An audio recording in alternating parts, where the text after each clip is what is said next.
ദേശീയ നേത്രദാന പക്ഷാചരണത്തിന്റെ കൊല്ലം ജില്ലാതല ഉദ്ഘാടനം ശൂരനാട് സാമൂഹികാരോഗ്യ കേന്ദ്രത്തിൽ നടത്തി. ബോധവൽക്കരണ റാലി, ബോധവൽക്കരണ ക്ലാസ്, നേത്രപരിശോധന ക്യാമ്പ് എന്നിവയും നടത്തി. ദേശീയ നേത്രദാന പക്ഷാചരണത്തിന്റെ കൊല്ലം ജില്ലാതല ഉദ്ഘാടനമാണ് ശൂരനാട് നോർത്ത് കമ്മ്യൂണിറ്റി ഹെൽത്ത് സെന്ററിൽ സംഘടിപ്പിച്ചത്. ഉദ്ഘാടനത്തോടനുബന്ധിച്ച് ബോധവൽക്കരണ റാലിയും നടത്തി. ബോധവൽക്കരണ റാലി ശൂരനാട് നോർത്ത് സാമൂഹ്യ ആരോഗ്യ കേന്ദ്രത്തിൽ നിന്നും ആരംഭിച്ച് ഹൈസ്കൂൾ ജംഗ്ഷൻ വഴി സാമൂഹ്യ ആരോഗ്യ കേന്ദ്രത്തിൽ സമാപിച്ചു. Sasthamcotta block panchayat president R Sundaresan സമ്മേളനം ഉദ്ഘാടനം ചെയ്തു.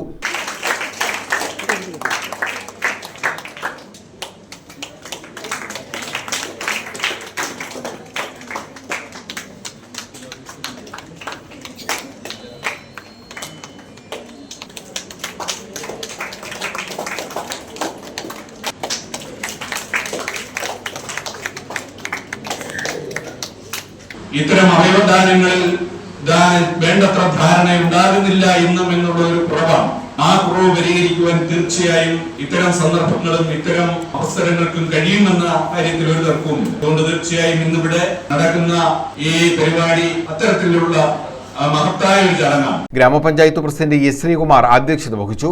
ഡോക്ടർ അനു എം.എസ് സ്വാഗതം പറഞ്ഞു. NHM ജില്ലാ program manager doctor Devu Kiran മുഖ്യാതിഥിയായിരുന്നു. ഡോക്ടർ വിജയശ്രീ പ്രതിജ്ഞ ചൊല്ലിക്കൊടുത്തു. ഭാരതത്തിലാണെന്നും ഇവരിൽ നേത്രപടലാന്തത ബാധിച്ചവർ 30% ഞാൻ മനസ്സിലാക്കുന്നു. മരണാനന്തരം കണ്ണുകൾ ദാനം ചെയ്താൽ കാഴ്ചയില്ലാത്തവർക്ക് കാഴ്ചയും പുതുജീവിതവും നൽകാൻ കഴിയുമെന്ന് ഞാൻ മനസ്സിലാക്കുന്നു. മരണശേഷം കണ്ണുകൾ ദാനം ചെയ്യുന്നതിന്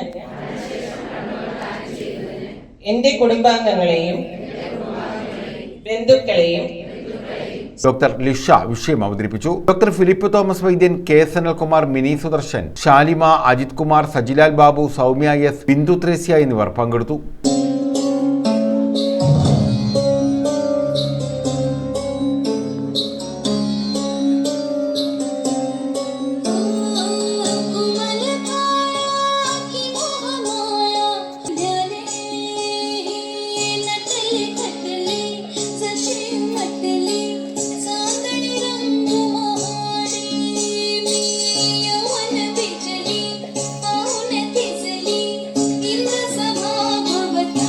ന്യൂസ് ബ്യൂറോ, ശൂരനാട്.